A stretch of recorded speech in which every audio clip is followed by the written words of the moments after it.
എല്ലാവർക്കും സലു കിച്ചണിലേക്ക് സ്വാഗതം. അപ്പം അസർ കഴിഞ്ഞ ശേഷമാണ് ഞാൻ കിച്ചണിലേക്ക് വന്നത്. ഞാൻ നമ്മളുടെ റെസിപ്പിക്ക് വേണ്ട തക്കാളിയും സവാളയും പച്ചമുളകും ഒക്കെ എടുത്തു വെച്ചിട്ടുണ്ട്. അപ്പം അതൊക്കെ ഒന്ന് കട്ട് ചെയ്തെടുക്കാമെന്ന് കരുതി. അപ്പം എനിക്ക് ഈ പറഞ്ഞ മാതിരി നമ്മൾ നേരത്തെ ഞാൻ ഒന്നും പൊളിച്ച് റെഡിയാക്കി അങ്ങനെ ഫ്രിഡ്ജിലേക്ക് വെക്കുന്ന ഒരു പരിപാടി എനിക്കില്ല കേട്ടോ. അപ്പം അതുകൊണ്ട് തന്നെ ഞാൻ കിച്ചണിലേക്ക് കയറുന്ന സമയത്ത് ആ ഉണ്ടാക്കുന്ന കറിക്ക് അല്ലെങ്കിൽ ഉണ്ടാക്കുന്ന പലഹാരത്തിന് എന്താണോ വേണ്ടത് അപ്പോഴ് അതൊന്ന് ക്ലീൻ ചെയ്ത് കട്ട് ചെയ്തെടുക്കത്തേ ഉള്ളേ. എന്തായാലും ഇതിനിപ്പം നമുക്ക് ഒരു സവാള മതി. പിന്നെ പച്ചമുളക് നമ്മളുടെ എരിവിൻ്റെ പാകത്തിനാണ് എടുക്കേണ്ടത്. ഞാനിവിടെ 2 അത്യാവശ്യം എരിവുള്ള പച്ചമുളകാണ് എടുത്തിരിക്കുന്നത് കേട്ടോ. തക്കാളി ഇപ്പം നമുക്ക് വേണ്ട, അത് അവിടെ ഇരിക്കട്ടെ. പിന്നെ ഞാനിവിടെ പൊടിയരിയാണ് എടുത്തിരിക്കുന്നത്. ഒരു 1/2 കപ്പോളം പൊടിയരി ഉണ്ട്. അതുപോലെ തന്നെ ഒരു 1/4 കപ്പോളം നമ്മളുടെ ചെറുപയർ തോല് കളഞ്ഞ പരിപ്പുമുണ്ട്. അപ്പോൾ രണ്ടും കൂടി ഒരുമിച്ചിട്ടിട്ട് ഇനിയിപ്പം നന്നായിട്ടൊന്ന് കഴുകി എടുത്തിട്ട് വരാം കേട്ടോ. അപ്പം ഞാൻ പ്രഷർ കുക്കർ അടുപ്പത്തേക്ക് വെച്ചിട്ടുണ്ട്. ഇതിലേക്ക് നമുക്ക് 1 ടേബിൾ സ്പൂൺ നെയ്യ് ഒഴിച്ചു കൊടുക്കണം. അപ്പോൾ നെയ്യൊന്ന് മെൽറ്റായി വരുന്ന സമയത്ത് ഞാൻ കുറച്ച് ഓയിലും കൂടി ഇതിലേക്ക് ചേർത്ത് കൊടുക്കുന്നുണ്ട്. നെയ്യ് മാത്രം ഒഴിച്ചിട്ടല്ല ചെയ്യണം കേട്ടോ. പിന്നെ നമുക്ക് പട്ട, ഗ്രാമ്പു, ഏലക്ക, പെരിഞ്ജീരകം, ചെറിയ ജീരകം, ഉലുവ, ഇത്രയും സംഭവങ്ങളാണ് എടുത്തിരിക്കുന്നത്. അത് ഇതിലേക്ക് ഇട്ട് കൊടുക്കാം. അപ്പം ചെറിയ ജീരകം മസ്റ്റായിട്ട് ചേർത്ത് കൊടുക്കണം. പിന്നെ നമ്മൾ ഈ അരിഞ്ഞു വെച്ചിരിക്കുന്ന ആ ഒരു സവാളയും കൂടി ഇതിലേക്ക് ഇട്ടിട്ട് ഒന്ന് ഇളക്കി കൊടുക്കണം കേട്ടോ.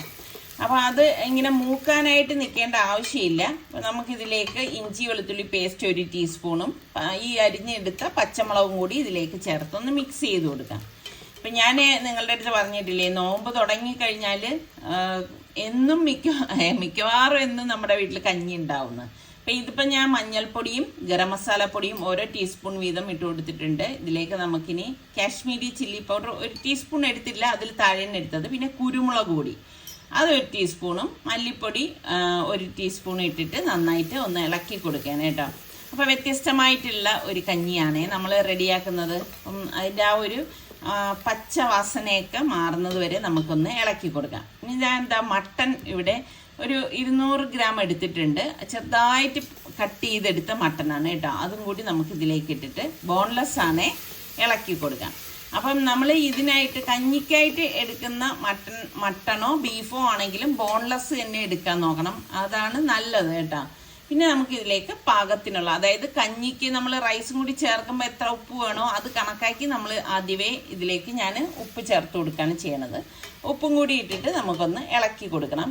പിന്നെ കുറച്ചധികം പുതിന ഇല നമുക്കിതിലേക്ക് ഇട്ട് കൊടുക്കാം. ഇതൊക്കെ ഇടുമ്പോഴാണ് ഈ കഞ്ഞിക്ക് നല്ല മണവും ടേസ്റ്റും ഒക്കെ വരുന്നത്. പിന്നെ നമ്മൾ തക്കാളി കട്ട് ചെയ്ത് വെച്ചിട്ടുണ്ടായിരുന്നു. അപ്പോൾ ആ തക്കാളിയും കൂടി ചേർത്ത് എല്ലാം ചേർത്തൊന്ന് വഴറ്റി കൊടുക്കാം. ഇവിടെ സൽമാൻ കുറേ ദിവസം കൊണ്ട് എൻ്റെ അടുത്ത് പറയുന്നുണ്ട്, ഉമ്മ ഇറച്ചിക്കഞ്ഞി ഉണ്ടാക്കിയില്ലേ എന്ന്. എനിക്ക് പിന്നെ ഇന്ന് ഇറച്ചിക്കഞ്ഞി ആകാമെന്ന് വിചാരിച്ചു കേട്ടോ. എന്നിട്ട് നമ്മളിതാ കഴുകി വെച്ചിരിക്കുന്ന ആ പരിപ്പും അരിയും കൂടി ഉണ്ടല്ലോ, അതും കൂടി നമുക്കിതിലേക്ക് ഇട്ടിട്ട് നന്നായിട്ട് ഒന്ന് ഇളക്കി കൊടുക്കാം. ശരിക്കും പറഞ്ഞാൽ ഇതിന് അധികം പണിയൊന്നുമില്ല കേട്ടോ ഈ ഒരു കഞ്ഞി ഉണ്ടാക്കാൻ, എന്നാൽ നല്ല ടേസ്റ്റുമാണ്. അപ്പം പല വിധത്തിലായിരിക്കും നമ്മൾ ഈ ഇറച്ചിക്കഞ്ഞിയൊക്കെ ഉണ്ടാക്കുന്നത്, ഓരോരുത്തരും ഓരോ രീതിക്കായിരിക്കും. ഈ ഒരു രീതിയിൽ നിങ്ങളൊന്ന് ട്രൈ ചെയ്ത് നോക്കണം കേട്ടോ. പിന്നെ നമുക്ക് കുറച്ച് നമ്മളുടെ മല്ലിയില ഉണ്ടല്ലോ, അതും കൂടി കട്ട് ചെയ്ത് ഇതിലേക്ക് ഇട്ട് കൊടുക്കുകയാണ്. അത് ഈ ഒരു സമയത്ത് നമ്മൾ ചേർത്ത് കൊടുത്താൽ മതി. അപ്പം എൻ്റെ കയ്യിൽ രമ്പയില ഉണ്ട് കേട്ടോ, അതായത് പാണ്ടൻ ലീവ്സ്. അപ്പോൾ അതും കൂടി നമ്മൾ ഇതിൽ ചേർത്ത് കൊടുക്കും. ഈ ഒരു കഞ്ഞിക്ക് രുചിയും മണവും ഒക്കെ കൂടുന്നത് ഈ ഒരു രമ്പയില ചേർക്കുമ്പോഴാണ്. അപ്പോൾ അതും കൂടി ചേർത്ത് ഒന്ന് ഇളക്കി കൊടുക്കണം. ഇളക്കി കൊടുത്ത ശേഷം നമുക്കിതിലേക്ക് തിളച്ച വെള്ളം ഒഴിച്ചു കൊടുക്കാം. അപ്പോൾ കുറച്ചധികം തിളച്ച വെള്ളം നമ്മളിതിലേക്ക് ഒഴിച്ചു കൊടുക്കും. അല്ലെങ്കിൽ എന്തെന്ന് വെച്ചാൽ വെന്ത് വരുമ്പോൾ വെള്ളം അങ്ങ് വറ്റിപ്പോവും. പിന്നെ ചോറ് അടുക്കി പിടിക്കാനൊക്കെ സാധ്യത കൂടുതലാണ്. അതുകൊണ്ട് നമ്മൾ എടുക്കുന്നതിൻ്റെ ഒരു 3 ഇരട്ടി വെള്ളമെങ്കിലും നമ്മളിതിലേക്ക് ഒഴിച്ചേക്കണം. അപ്പം വെള്ളം ഒഴിച്ചിട്ടുണ്ട്. അപ്പം ഇതിലേക്ക് ഞാൻ ലാസ്റ്റ് 1 ക്യാരറ്റ് ഇതുപോലെ ഒന്ന് കട്ട് ചെയ്ത് അതും കൂടി ചേർത്ത് കൊടുക്കാനായിട്ട്. ശരിക്കും ഈ ഒരു കഞ്ഞി എന്ന് പറയുമ്പം നമുക്കൊരു സൂപ്പ് കുടിക്കുന്ന ആ ഒരു ഫീലൊക്കെയാണ് കിട്ടുന്നത് കേട്ടോ. ഇനി നമുക്ക് ഇത് കുക്കർ മൂടി ഞാൻ വെയിറ്റ് ഇട്ടിട്ട് ഒരു 4 വിസിൽ വരെ ഇതൊന്ന് വേവിച്ചെടുക്കും. അപ്പം മട്ടൺ വളരെ കുഞ്ഞായിട്ട് കട്ട് ചെയ്താണ് നമ്മൾ ഇതിലേക്ക് ചേർത്തിരിക്കുന്നത്. അപ്പോൾ അതവിടെ റെഡിയാകുന്ന നേരം കൊണ്ട് ഞാൻ 1 കപ്പ് പാല് ഒരു ബൗളിലേക്ക് ഒഴിച്ചിട്ടുണ്ട്. ഇതിലേക്ക് ആവശ്യത്തിനുള്ള ഉപ്പും 1 ടേബിൾ സ്പൂൺ പഞ്ചസാരയും അതുപോലെ തന്നെ 1 ടീസ്പൂൺ ബേക്കിംഗ് പൗഡറാണ് ഇട്ട് കൊടുത്തത് കേട്ടോ. എന്നിട്ട് നമുക്ക് ഇതിലേക്ക് ഞാനിവിടെ മെൽറ്റ് ചെയ്യിച്ച ബട്ടറാണ് 2 ടേബിൾ സ്പൂൺ ഒഴിച്ചു കൊടുക്കുന്നത്. അപ്പോൾ ബട്ടർ ഒന്നിൽ റൂം ടെമ്പറേച്ചർ ബട്ടർ എടുക്കണം, അതല്ലെങ്കിൽ ജസ്റ്റ് ഒന്ന് ചൂടാക്കി നമുക്ക് ഇതിലേക്കൊന്ന് ഒഴിച്ചു കൊടുത്താൽ മതി. എന്നിട്ട് ഇതുപോലെ ഒന്ന് മിക്സ് ചെയ്ത് കൊടുക്കാം. ഇനി നമുക്ക് ഇതിലേക്ക് ആവശ്യത്തിനുള്ള മൈദാമാവ് ഇട്ടിട്ട് നന്നായിട്ടൊന്ന് കുഴച്ചെടുക്കാം. ഇനി നിങ്ങൾക്ക് മൈദാമാവ് വേണ്ട എന്നുള്ളവരുണ്ടെങ്കിൽ നിങ്ങൾക്ക് മൈദയ്ക്ക് പകരം ഗോതമ്പ് മാവായാലും എടുക്കാവുന്നതാണ് കേട്ടോ. ഇന്നിപ്പോൾ ഞാൻ മൈദ എടുത്തന്നേ ഉള്ളൂ. എന്നിട്ട് നല്ലതുപോലെ ഒന്ന് കുഴച്ചു കൊടുക്കാം. അപ്പം ഇതിന് ഞാനൊരു അളവ് പറയാത്ത എന്തെന്ന് പറഞ്ഞാൽ നമ്മൾ ആ പാലും എല്ലാം കൂടി ചേർത്തിട്ട് മിക്സ് ചെയ്യത്തില്ലേ, മിക്സ് ചെയ്ത് വരുമ്പോഴേ നമുക്ക് ആ ഒരു പരുവം കിട്ടത്തുള്ളൂ കേട്ടോ. അപ്പോൾ കുറച്ചുകൂടി മാവ് വേണം എന്ന് തോന്നിയതുകൊണ്ട് ഞാൻ അതിലേക്ക് കുറച്ചുകൂടി മാവും കൂടി തട്ടിയിട്ടിട്ട് ഇതുപോലെ ഒന്ന് കുഴച്ചു കൊടുക്കാണ്. നല്ലതുപോലെ ഇതൊന്ന് കുഴച്ചെടുക്കണം കേട്ടോ. ഇതും നമുക്ക് ഉണ്ടാക്കിയെടുക്കാൻ വളരെ എളുപ്പമാണ്. നമ്മളിതിൽ ഈസ്റ്റോ വേറൊന്നും ചേർക്കുന്നില്ല. ഞാൻ എടുത്തിരിക്കുന്ന ആ മാവ് ഫുള്ളായിട്ട് ഇതിലേക്ക് ചേർത്തിട്ടുണ്ട്. നല്ല സോഫ്റ്റ് ആയിട്ടുള്ള നാനാണ് കേട്ടോ നമ്മൾ ഉണ്ടാക്കണത്. അപ്പം സോഫ്റ്റായിട്ട് കിട്ടും ഈ ഒരു രീതിയിൽ ഞാൻ റെഡിയാക്കി എടുക്കുമ്പം. പിന്നെ ഇതിൽ നമ്മളിപ്പം തൈര് ചേർക്കുക ഒന്നും ചെയ്തിട്ടില്ല, ഈസ്റ്റ് ഇല്ല. അപ്പോൾ ഇതൊന്നും ഇല്ലാതെ വെറും ബേക്കിംഗ് പൗഡർ മാത്രമേ നമ്മൾ ഇതിലേക്ക് ചേർത്തിട്ടുള്ളൂ. അപ്പം നല്ലതുപോലെ ഒന്ന് കുഴച്ചെടുക്കണം. കുഴച്ചെടുക്കുന്നതിലാണ് ഇതിൻ്റെ സോഫ്റ്റ്നെസ് ഒക്കെ ഇരിക്കുന്നത് കേട്ടോ. അല്ലെങ്കിൽ നല്ലോണം കുഴച്ചില്ലെങ്കിലുള്ള പ്രശ്നം എന്ന് പറഞ്ഞാൽ ഇത് ഹാർഡായിട്ട് ഇരിക്കും. എൻ്റെ ഒരു നനഞ്ഞ ഒരു ടവലും ഉണ്ട്, ഇതൊന്ന് കവർ ചെയ്യാം. കവർ ചെയ്ത ശേഷം നമുക്കിതൊന്ന് അടച്ചിട്ട് അരമണിക്കൂർ ഒന്ന് മാറ്റി വെക്കാം കേട്ടോ. ഈ സമയം കൊണ്ട് നമുക്ക് ഇതിലേക്ക് വേണ്ട കറി നമുക്ക് തയ്യാറാക്കിയെടുക്കാം. അപ്പം ചിക്കൻ ഞാനിവിടെ കഴുകി എടുത്ത് വെച്ചിട്ടുണ്ട്. ആ ചിക്കനിലേക്ക് നമുക്ക് 2 ടേബിൾ സ്പൂണോളം കാശ്മീരി ചില്ലി പൗഡറും 1 ടീസ്പൂൺ ചെറിയ ജീരകത്തിൻ്റെ പൊടിയില്ലേ അതാണ് ഇട്ട് കൊടുത്തിരിക്കുന്നത്. പിന്നെ പാകത്തിനുള്ള ഉപ്പും കൂടി ചേർത്ത് കൊടുക്കുകയാണ്. ഇനി നമുക്ക് ഇഞ്ചി വെളുത്തുള്ളി പേസ്റ്റ് ഞാനിവിടെ 2 ടീസ്പൂൺ എടുത്തിട്ടുണ്ട് കേട്ടോ. നമ്മൾ എടുക്കുന്ന ചിക്കനെ കണക്കാക്കി വേണം ഇതിൻ്റെയൊക്കെ അളവിൽ ഏറ്റക്കുറച്ചിലൊക്കെ വരും കേട്ടോ. പിന്നെ മെയിനായിട്ട് നമുക്കിതിലേക്ക് വേണ്ടത് തൈരാണ്. അധികം വെള്ളം ഇല്ലാത്ത കട്ടിയുള്ള തൈരാണ് വേണ്ടത്. ഞാനിവിടെ ഒരു 1/4 കപ്പോളം തൈരും 1 നാരങ്ങയുടെ നീരും കൂടി ഇതിലേക്ക് പിഴിഞ്ഞൊഴിച്ചിട്ട് നന്നായിട്ട് ഇതൊന്ന് മിക്സ് ചെയ്ത് കൊടുക്കും. ഇപ്പം നിങ്ങൾ ഇപ്പോൾ വൈകുന്നേരം റെഡിയാക്കാനാണെങ്കിൽ രാവിലെ ഇതുപോലെ മാരിനേറ്റ് ചെയ്ത് ഫ്രിഡ്ജിൽ വെക്കുകയാണെങ്കിലും നല്ലത് തന്നെയാണ്. ഇന്നിപ്പം ഞാൻ അങ്ങനെയൊന്നും ചെയ്തിട്ടില്ല. അത് കാരണം ഈ ഒരു സമയത്ത് തന്നെയാണ് മിക്സ് ചെയ്ത് വെക്കണത്. ജസ്റ്റ് ഒരു 15-20 മിനിറ്റ് മാത്രമേ ഞാനിപ്പോൾ വയ്ക്കുന്നുള്ളൂ കേട്ടോ. അപ്പോഴേക്ക് ഞാൻ കുക്കർ വിസിലൊക്കെ കേട്ട് ഓഫ് ചെയ്തിട്ടുണ്ടായിരുന്നു. കുക്കർ തുറന്നപ്പോഴേക്ക് നമ്മളുടെ ഇറച്ചിക്കഞ്ഞി ഇവിടെ റെഡി ആയിട്ടുണ്ട്. നല്ല മണമാണേ വരുന്നത്, അടിപൊളി മണമാണ് കേട്ടോ. ഇത് നന്നായിട്ടൊന്ന് ഇളക്കിയെടുക്കാം. അപ്പം ഈ ഒരു രീതിയിൽ വേണമെങ്കിലും നമുക്ക് ഇത് സെർവ് ചെയ്യാവുന്നതാണ്. പക്ഷെ ഞാൻ അങ്ങനെയല്ല ചെയ്യണത്. നല്ല കട്ടിയുള്ള തേങ്ങാപ്പാൽ എടുത്തിട്ടുണ്ട്. ആ തേങ്ങാപ്പാൽ ഇതിലേക്ക് ഒഴിച്ചിട്ട് നന്നായിട്ടൊന്ന് മിക്സ് ചെയ്യും. അപ്പം 2 രീതിയിൽ വേണമെങ്കിലും ഉണ്ടാക്കി കഴിക്കാം. നിങ്ങൾ ട്രൈ ചെയ്ത് നോക്കിയിട്ട് നിങ്ങൾക്ക് ഏതാണ് ഇഷ്ടപ്പെട്ടതെന്ന് കൂടി പറയണം കേട്ടോ. അപ്പം തേങ്ങാപ്പാൽ ഒഴിക്കാതെ നമ്മൾ വയ്ക്കുകയാണെങ്കിൽ നമുക്ക് പെട്ടെന്നത് ചീത്താകത്തില്ല. തേങ്ങാപ്പാലൊക്കെ ഒഴിച്ച് നമ്മൾ എടുക്കുമ്പം നമ്മൾ പറഞ്ഞ മാതിരി കുടിച്ചു കഴിഞ്ഞ് മിച്ചം ഉണ്ടെങ്കിൽ ഉടൻ തന്നെ നമ്മൾ ഫ്രിഡ്ജിലേക്ക് മാറ്റണം. പിന്നെ നമുക്ക് ഈ കഞ്ഞിയിലേക്ക് ഒന്ന് താളിപ്പുണ്ട് കേട്ടോ. അപ്പം നെയ്യ് ഇതുപോലെ ഒന്ന് ചൂടാക്കിയ ശേഷം കൊച്ചുള്ളി ഉണ്ടല്ലോ, ഒരു 3-4 കൊച്ചുള്ളി ചെറുതായിട്ട് വട്ടത്തിൽ അരിഞ്ഞതാണേ, അതും കൂടി ഒന്ന് മൂപ്പിച്ചു കൊടുക്കാം. അതൊന്ന് മൂത്ത് വരുന്ന സമയത്ത് നമുക്ക് ഇതിലേക്ക് കാഷ്നട്ട് ചേർത്ത് കൊടുക്കണം കേട്ടോ. അപ്പം നമുക്ക് എത്രയാണോ വേണ്ടത് അതിനനുസരിച്ച് ചേർത്ത് കൊടുത്താൽ മതി. ഇതൊക്കെ ചേർക്കുമ്പം ഈ കഞ്ഞി ശരിക്കും പറഞ്ഞാൽ ഭയങ്കര ടേസ്റ്റാണ് കേട്ടോ. അപ്പം ഈ നല്ലതുപോലെ ഒന്ന് മൂപ്പിച്ചെടുത്ത ശേഷം നമുക്ക് ഇതിപ്പോൾ കഞ്ഞിയിലേക്ക് ഒഴിച്ചു കൊടുക്കാം കേട്ടോ. അപ്പം ഇത്രയേ ഉള്ളൂ കഞ്ഞിയുടെ കാര്യം. അതായത് കഞ്ഞി ഉണ്ടാക്കാൻ വളരെ എളുപ്പമാണ് കണ്ടോ. എല്ലാം കൂടി കുക്കറിലാക്കി കഴിയുന്ന ആ ഒരു ആക്കുന്ന പാട് മാത്രമേ ഉള്ളൂ. ഇപ്പം നമ്മളുടെ ഇറച്ചിക്കഞ്ഞി റെഡി ആയിട്ടുണ്ട്. അപ്പം ഇത് നല്ല ഒരു എന്താ പറയുക, നമ്മുടെ ശരീരത്തിന് നല്ല ഉന്മേഷമൊക്കെ കിട്ടുന്ന ഒരു അടിപൊളി കഞ്ഞി തന്നെയാണ് കേട്ടോ. അപ്പം ഈ സമയം കൊണ്ട് ഞാൻ ഒരു അത്യാവശ്യം വലിപ്പമുള്ള ഒരു പാനാണ് എടുത്തിരിക്കുന്നത്. പരന്ന പാൻ തന്നെ എടുക്കാൻ നോക്കണേ. ഇതിലേക്ക് നമുക്ക് കുറച്ച് ഓയിലൊന്നും ഒഴിച്ചു കൊടുക്കാം. ഒരുപാട് ഓയിലൊന്നും ഒഴിക്കേണ്ട ആവശ്യമില്ല. വളരെ കുറച്ച് ഓയിൽ മാത്രം ഒഴിച്ചിട്ട് നമുക്ക് ഇതുപോലെ പാൻ ഒന്ന് ചുറ്റിച്ചു കൊടുത്ത ശേഷം നമ്മൾ ഈ മാരിനേറ്റ് ചെയ്ത് വെച്ചിരിക്കുന്ന ചിക്കൻ ഉണ്ടല്ലോ അത് ഇങ്ങനെ ഒന്ന് പരത്തി വെച്ച് കൊടുക്കണം കേട്ടോ. അപ്പം അതുകൊണ്ടാണ് ഞാൻ പറഞ്ഞത് അത്യാവശ്യം വലിപ്പമുള്ള പാൻ എടുക്കുന്നതാണ് നല്ലതെന്ന്. ഇപ്പൊ കുറച്ച് ചിക്കനേ ഉള്ളെങ്കിൽ അതിന് കണക്കാക്കിയിട്ടുള്ള പാൻ എടുത്താൽ മാത്രം മതി. ഈ ചിക്കനും നമുക്ക് ഉണ്ടാക്കിയെടുക്കാൻ വളരെ എളുപ്പമാണ് കേട്ടോ. അപ്പൊ ഇന്നത്തെ ഞാൻ കാണിക്കുന്ന ഈ റെസിപ്പി എല്ലാം വളരെ വേഗത്തിൽ തന്നെ നമുക്ക് റെഡിയാക്കി എടുക്കാൻ പറ്റുന്ന നല്ല ടേസ്റ്റി ആയിട്ടുള്ളതാണ് കേട്ടോ.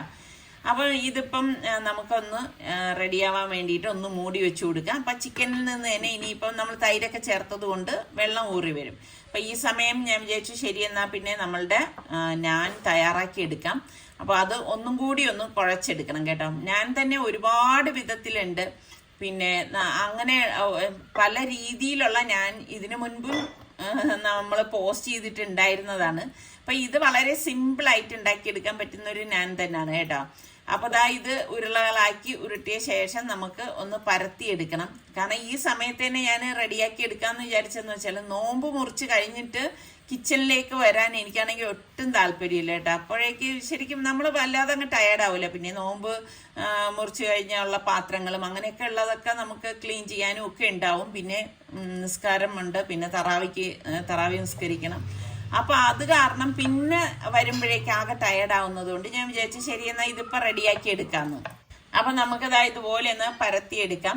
ശരിക്കും നമ്മൾ ഇങ്ങനെ ഉണ്ടാക്കുമ്പോൾ തന്നെ ഈ പാൻ ഞാനിവിടെ ചൂടാക്കാൻ വെച്ചിട്ടുണ്ട്. പാനിലേക്ക് ഇട്ടിട്ട് നമ്മൾ തിരിച്ച് മറിച്ചു വിട്ടെടുക്കുകയാണ് ചെയ്യണത്. നമ്മൾ ഈ ഇങ്ങനെ ഉണ്ടാക്കുന്ന പാത്രങ്ങളൊക്കെ ഉണ്ടല്ലോ, ഇത് നമ്മൾ ആവശ്യം കഴിഞ്ഞ അപ്പം നമ്മൾ വാഷ് ചെയ്ത് വെക്കുകയാണെങ്കിൽ നമുക്ക് ഒരുപാട് പണികളൊന്നും ഉണ്ടാവത്തില്ല. നോമ്പ് കുറിച്ച് കഴിയുമ്പോൾ ഉള്ള ആ ഗ്ലാസ്സുകളും പ്ലേറ്റും അങ്ങനെയൊക്കെ ഉള്ളതേ നമുക്ക് കഴുകാനായിട്ട് ഉണ്ടാവത്തുള്ളൂ. കണ്ടോ, നമുക്ക് ഈസ്റ്റോ തൈരോ ഒന്നും ചേർക്കാതെ തന്നെ നല്ല ഫ്ലഫി ആയിട്ട് നമ്മളുടെ നാൻ വന്നിട്ടുണ്ട്. അപ്പൊ ഇതുപോലെ നിങ്ങൾ ഒന്ന് ട്രൈ ചെയ്ത് നോക്കണം കേട്ടോ. ഞാൻ നേരത്തെ പറഞ്ഞതുപോലെ ഇപ്പൊ മൈദാമാവ് വേണ്ട എന്നുള്ളവർക്ക് ഇത് നമുക്ക് ഗോതമ്പ് മാവിലും തയ്യാറാക്കി എടുക്കാം. അപ്പൊ ഇപ്പം ഞാൻ ഇന്നിപ്പം കുറേ നാളായി ഇങ്ങനെ മൈദയിൽ ഉണ്ടാക്കിയിട്ട്, അതുകൊണ്ടാണ് ഇന്നിപ്പം തയ്യാറാക്കിയതേ. അപ്പൊ അതിങ്ങനെ ഓരോന്നായിട്ട് ഒന്ന് ചുട്ടെടുത്ത് വെക്കാണ് കേട്ടോ. അപ്പം ഇത് ഞാൻ ഇഷ്ടമുള്ള എത്ര പേരുണ്ട്. ഇതിപ്പോ ശരിക്കും പറഞ്ഞ ബട്ടർ നാൻ എന്ന് തന്നെ പറയാം. ബട്ടർ നമ്മൾ ഇതിൽ ചേർത്തിട്ടല്ലേ തയ്യാറാക്കി എടുത്തത്. പിന്നെ സമയം ഉണ്ടെങ്കിൽ ഇത് നമുക്ക് ഫ്ലെയിമിൽ വെച്ചിട്ട് പൊള്ളിപ്പിച്ച് എടുക്കുകയൊക്കെ ചെയ്യാം. ഇന്നിപ്പോ ഞാൻ അങ്ങനെയൊന്നും ചെയ്യണില്ല, നോമ്പായിട്ട് അതിനൊന്നും മെനക്കെടാനുള്ള ഒരു ഇതില്ല കേട്ടോ. അപ്പോൾ ഞാനത് റെഡിയാക്കുന്നുണ്ട്. നമ്മളുടെ ചിക്കൻ നമ്മൾ റെഡിയാക്കാൻ വെച്ചത് ഇതാ അവിടെ വെന്തുകൊണ്ടിരിക്കുന്നുണ്ട് കേട്ടോ. അതാ ഇത്രയും നാന് നമുക്ക് ഇതിൽ നിന്ന് കിട്ടിയിട്ടുണ്ട്. നല്ല സോഫ്റ്റ് ആയിട്ടുള്ളൊരു നാനാണ് കേട്ടോ ഇത്. എന്തായാലും നിങ്ങൾ ഒരു പ്രാവശ്യമെങ്കിലും ഒന്ന് ട്രൈ ചെയ്ത് നോക്കണം. ഈ ഒരു വെറൈറ്റി ചിക്കൻ കറിയുടെ കൂടെ ഒക്കെ കഴിക്കാൻ പറ്റിയൊരു അടിപൊളി ഐറ്റമാണ് കേട്ടോ. ജ്യൂസ് അടിക്കാൻ എങ്ങനെ കിട്ടിയാലും കുഴപ്പമില്ല. ഞാൻ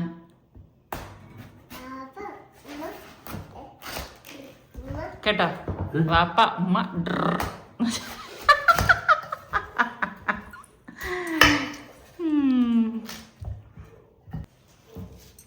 വെട്ടി അരിഞ്ഞിട്ടാ മതി. അവൾക്ക് മോക്ക് കൊടുക്കും.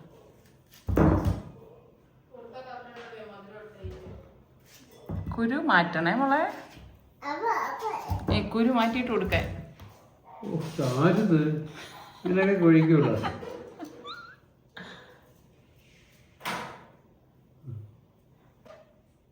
താങ്ക് യു പറഞ്ഞു മോളെ. ഓ അവിടെ ഇനി ഉണ്ടെന്ന് അവൾക്കെല്ലാം ക്ലീൻ ചെയ്ത് കൊടുക്കണം. കഴിച്ചോ മോളെ? ശരി മോളെ, ജ്യൂസിനെന്ന് പറഞ്ഞപ്പോ വെട്ടി അരിഞ്ഞ സമയം കളയുന്നതിന് ഞാൻ ഓതിക്കൊണ്ടിരിക്കുകയായിരുന്നു. ഓതിക്കൊണ്ടിരുന്നപ്പോഴൊന്നും അല്ല പറഞ്ഞത്, ഓതി കഴിഞ്ഞിട്ട് വരാനാണ് പറഞ്ഞത്.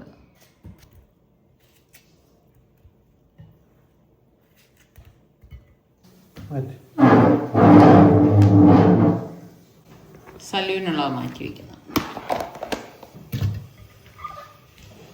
പുതിനയും നാരങ്ങയൊക്കെ ഉണ്ടോ? പുതിന വേണോ? ഇട്ടാ കൊള്ളാം. വേണ്ട, ടേസ്റ്റ് നാരങ്ങ ഇതൊക്കെ ഇടുന്നത് വെച്ചാൽ നല്ല റിഫ്രഷിങ് ആയിട്ട് കിട്ടാനാണ്.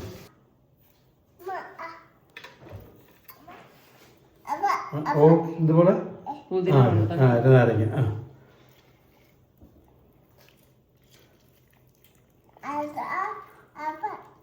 ഇത് ലാസ്റ്റ് ഇടാം പുതിന. അയച്ച ഒരു കയ്പുണ്ടാവും അല്ലേ? എനിക്കെന്തോ അത് മുക്കാനായിട്ടാണ് പഞ്ചസാര മുക്കാനായിട്ട്. നമുക്ക് പോക്കി തരാം.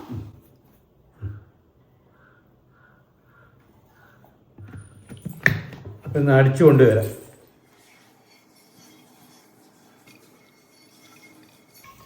ചെറിയ പാത്രമാണല്ലോ സമയം. അറിയുന്ന പോലുമില്ല ഇതിനകത്ത്.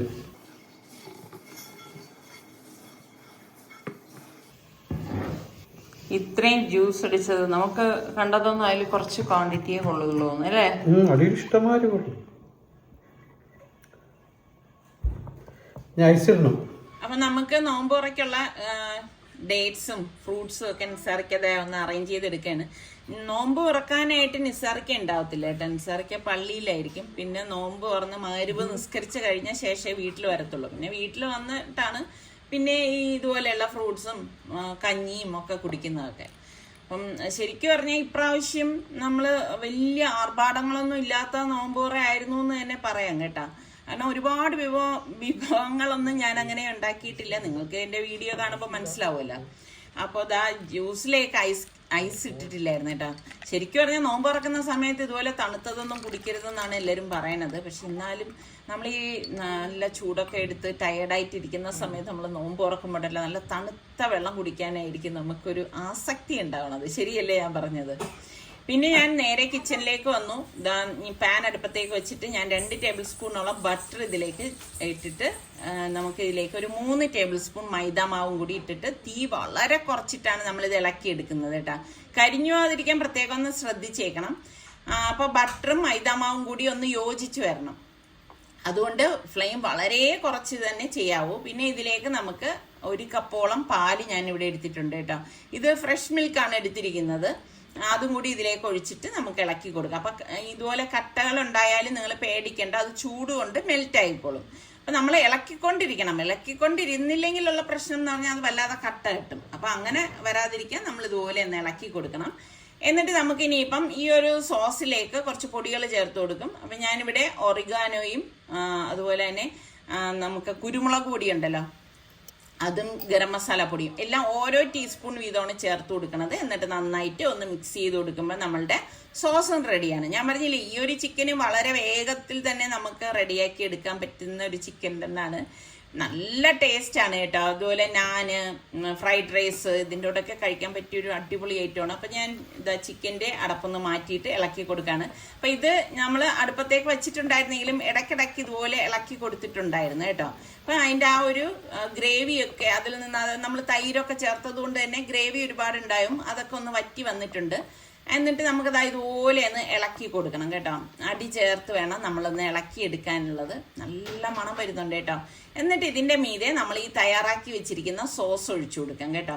അപ്പം നിങ്ങൾക്ക് ഗ്രേവി കുറച്ചുകൂടി വേണമെന്നുണ്ടെങ്കിൽ കുറച്ച് ഇങ്ങനെ വറ്റി വരുന്ന സമയത്ത് നിങ്ങൾ ഈ സോസ് ഒഴിച്ചു കൊടുത്താൽ മതി. പക്ഷെ ഇങ്ങനെ ചെയ്യണതായിരിക്കും കുറച്ചുകൂടി നല്ലത് കേട്ടോ.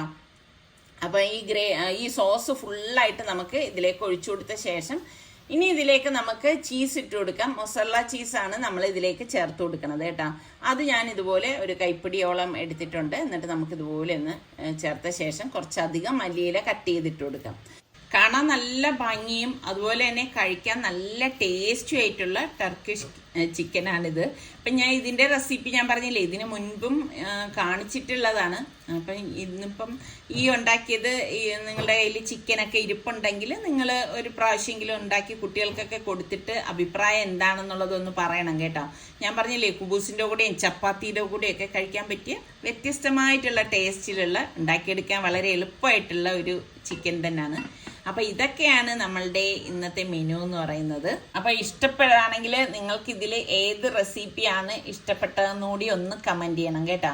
അടുത്ത നല്ല റെസിപ്പിയോ അടിപൊളി വ്ളോഗോ ആയിട്ടൊക്കെ നമുക്ക് കാണാം. അതുവരയ്ക്കും എല്ലാവർക്കും ബൈ.